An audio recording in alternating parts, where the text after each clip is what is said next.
What's going on, guys? ShotgunHeatShield.com here, and we have a new heat shield for the Beretta 1301, also the Beretta A300, and we've gotten on pretty much every semi-auto shotgun. Here's how it works. The rear is secured by a Ranger band, so you'll see there's no C-clamp, but held on there. Ranger band holds that on, and onto the 1301, one bracket is used instead of two. Basically, here's a round hole. This is the classic cheese grater. Boom, secure that. Bracket secures there, and then secure the rear with the Ranger band.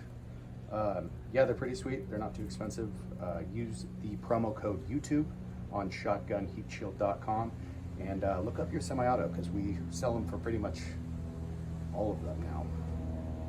Thanks again from Florida. Email us for any questions.